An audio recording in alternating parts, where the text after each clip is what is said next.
Click Clack the Rattlebag by Neil Gaiman. Before you take me up to bed, will you tell me a story? Do you actually need me to take you up to bed? I asked the boy. He thought for a moment. Then, with intense seriousness, yes, actually, I think I do. It's because I finished my homework, and so it's my bedtime, and I'm a bit scared. Not very scared, just a bit. But it is a very big house, and lots of times the lights don't work, and it's sort of dark.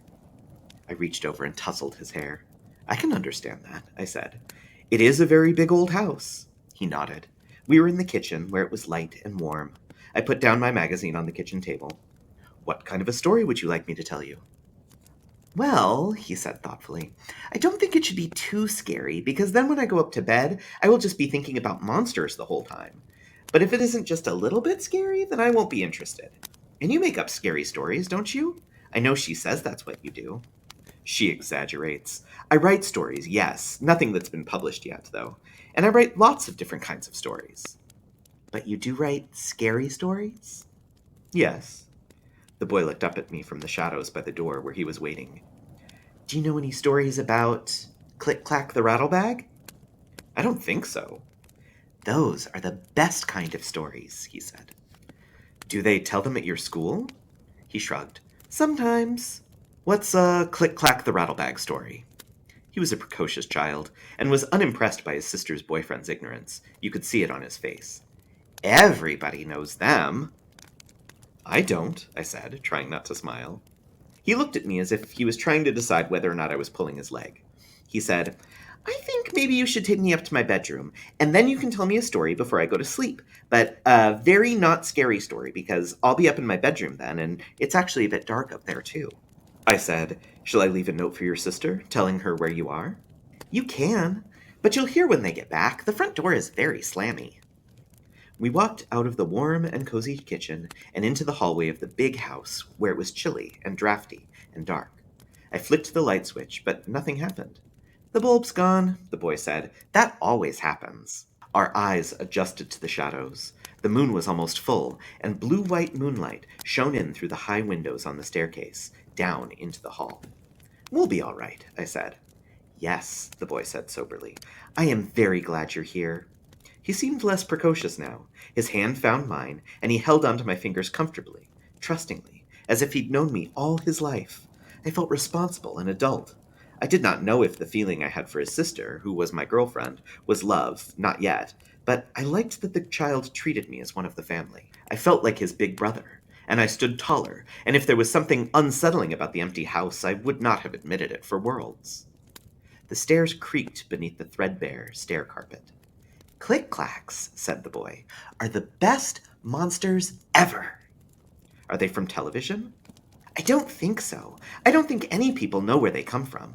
Mostly, they come from the dark. Good place for a monster to come from, I said. Yes, he said. We walked along the upper corridor in shadows, walking from patch of moonlight to patch of moonlight. It really was a big house. I wished I had a flashlight. They come from the dark, said the boy, holding onto my hand. I think probably they're made of dark, and they come in when you don't pay attention. That's when they come in, and then they take you back to their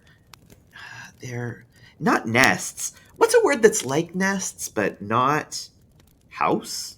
No, it's not a house. Lair? He was silent then. I think that's the word. Yes, lair. He squeezed my hand. He stopped talking. Right. So they take the people who don't pay attention back to their lair, and what do they do then, your monsters? Do they suck all the blood out of you like vampires? He snorted. Vampires don't suck all the blood out of you. They only drink a little bit, just to keep them going. And, flying around. Click-clacks are much scarier than vampires. I'm not scared of vampires, I told him. Me neither. I'm not scared of vampires either.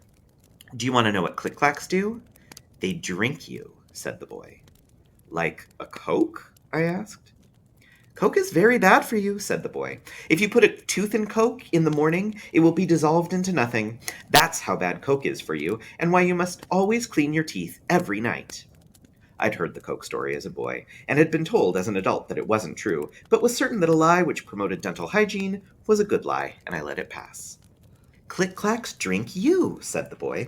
First they bite you, and then you go all ishy inside, and all your meat and all your brains and everything except your bones and your skin turns into a wet, milkshakey stuff, and then the Click Clack sucks you out through the holes where your eyes used to be.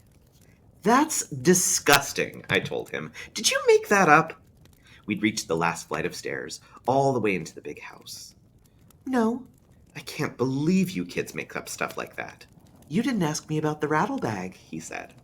Right, what's the rattlebag?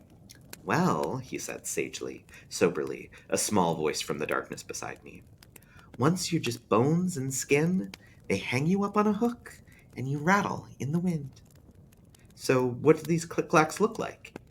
Even as I asked him, I wished I could take the question back and leave it unasked. I thought, huge spidery creatures, like the one in the shower that morning. I'm afraid of spiders. I was relieved when the boy said, They look like what you aren't expecting, what you aren't paying attention to. We were climbing wooden steps now. I held onto the railing on my left, held his hand with my right, as he walked beside me. It smelled like dust and old wood that high in the house. The boy's tread was certain, though, even though the moonlight was scarce. Do you know what story you're going to tell me to put me to bed? He asked. It doesn't actually have to be scary. Not really. Maybe you could tell me about this evening. Tell me what you did.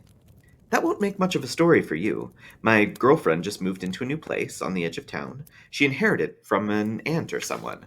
It's very big and very old. I'm going to spend my first night with her tonight, so I've been waiting for an hour or so for her and her housemates to come back with the wine and an Indian takeaway.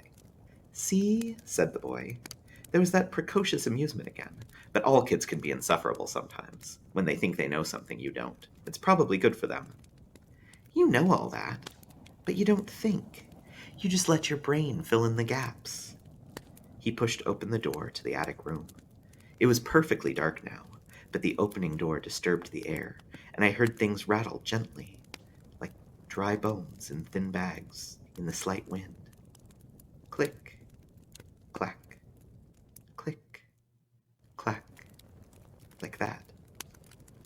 I would have pulled away then, if I could, but small, firm fingers pulled me forward, unrelentingly, into the dark.